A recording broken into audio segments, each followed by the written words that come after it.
क्या आपको डर नहीं लगता? ऋषिकेश में गंगा जी के किनारे एक संत रहा करते थे। वह जन्मान थे, यानी कि वह जन्म से अंधे थे, लेकिन उनका नित्य का एक नियम था। वह शाम के समय गगनचुंबी पहाड़ों में भ्रमण करने के लिए निकल जाते और हरि नाम का संकीर्तन करते जाते।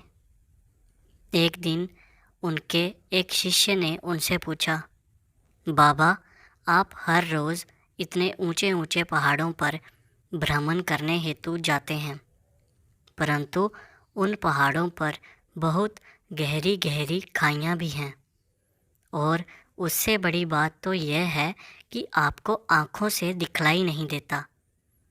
क्या आपको डर नहीं लगता बाबा? अगर कभी आपके पाँव लड़खड़ा गए तो? बाबा ने कुछ जवाब नहीं दिया अपने शिष्य को, और शाम को बाबा अपने शिष्य को साथ लेकर उन पहाड़ों की तरफ चल पड़े। जब वह पहाड़ों के मध्य में थे तो बाबा ने अपने शिष्य से कहा, हे शिष्य, जैसे ही कोई गहरी खाई आए तो मुझे बताना। शिष्य ने कहा, जी बाबा, ज़रूर, जैसे क्यों खाई आएगी मैं आपको सबसे पहले बताऊंगा।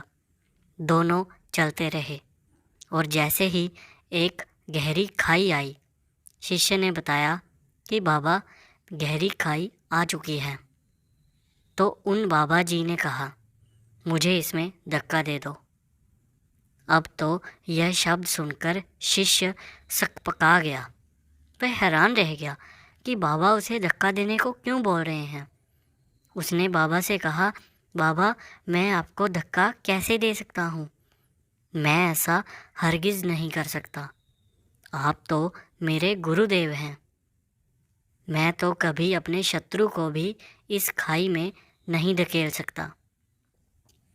बाबा जी ने फिर कहा, मैं कहता हूँ, मुझे इस खाई में धक्का दे दो। यह मेरी आज्ञा है, और यदि तुम मेरी आज्ञा की अवहेलना करोगे तो नरकगामी होगे, तुम्हें नरक में जगह मिलेगी। शिष्य ने कहा, बाबा, मैं नरक भोग लूँगा, मगर आपको हरगिज़ इस खाई में नहीं धकेल सकता। तब बाबा ने अपने शिष्य से कहा, रे नादान बालक, जब तुझ जैसा एक साधारण प्राणी मुझे खाई में नहीं धकेल सकता, तो बता, मेरा मालिक भला कैसे मुझे खाई में गिरने देगा?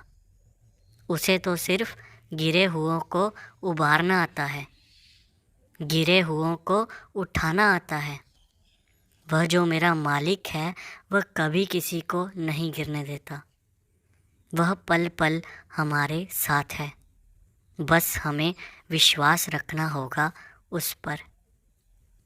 दोस्तों, आपको यह कहानी कैसी लगी हमें कमेंट करके ज़रूर बताएं।